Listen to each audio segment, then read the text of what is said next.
શું નામ છે? વૈભવ વસાવા, ક્યાંથી આવ્યા છો? ભરૂચ ઝઘડિયા. શું સમસ્યા શું છે? ખેડૂતોને સમર્થન આપવા આવ્યા છો? હા, બિલકુલ.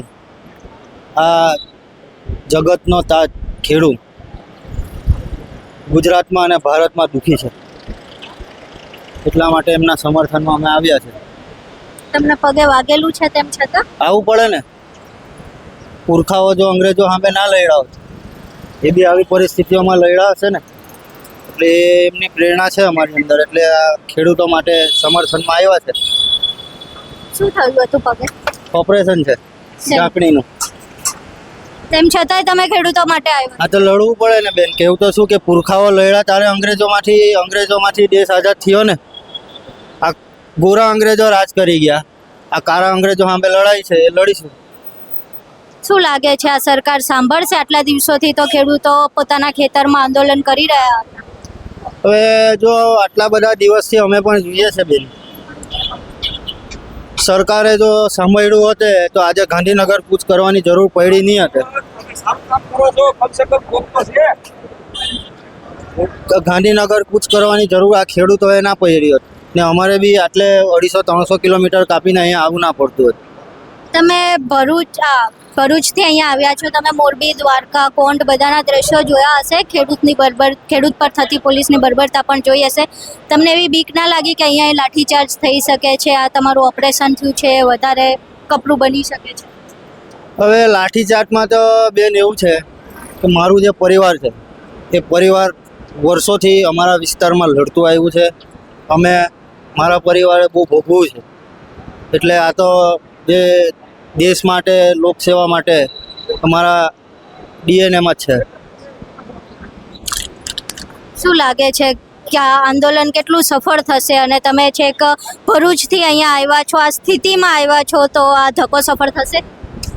સફળ નહીં થાય તો પછી દિલ્હી જવાની બી તૈયારી છે અમારી. તો દિલ્હી પણ જશો? 100% લડીશું.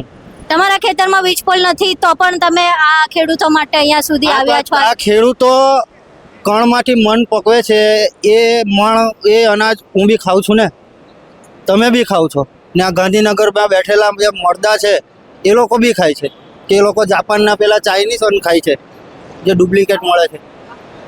ડુપ્લિકેટ તો સામાન્ય જનતા માટે હોય ને, પણ એ લોકો બી ડુપ્લિકેટ જ લાગે ને. આ ખેડૂતોએ એ લોકોને 182 ધારાસભ્ય છે, 182 ધારાસભ્યમાંથી અહીંયા આજે કેટલા આવીને ઊભા છે ને કેટલા તો ખેડૂત છે એવું બતાવે છે. 115 ધારાસભ્ય પોતાને ખેડૂત કહે છે. હા, જે કેટલા તો ખેડૂત બતાવે છે, તો આવું જોઈએ ને. આજ ખેડૂતોએ તમને ગાંધીનગર વિધાનસભામાં મોકલા ને, તમને ગાડી પર બેહાડ્યા ને આજ ખેડૂતો 2027માં ગાડી પરથી ઉતારશે બી.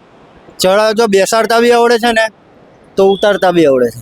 અહીં તમે સાંભળ્યું, ખેડૂત નથી, એમના ખેતરમાં વીજપોલ નથી આવવાનો, સૌરાષ્ટ્રના પણ નથી, ભરૂચથી આવ્યા છે અહીંયા ફક્ત ખેડૂતોને ટેકો આપવા માટે, અને એટલા માટે કે એ ખેડૂતનું પકવેલું અનાજ ખાય છે અને અનાજનું ઋણ ચૂકવવા આવ્યા છે. પોતે ઢાંકણીનું ઓપરેશન કરાવ્યું છે. સ્થિતિ નથી કે એમનામ ચાલી શકે, પણ તો પણ આત્મવિશ્વાસ અને આત્મબળ એટલું છે કે ખેડૂતો માટે જે પ્રમાણે ઊભા રહી શકશે, જે પ્રમાણે અવાજ ઉઠાવી શકશે, એ પ્રમાણે અવાજ ઉઠાવશે.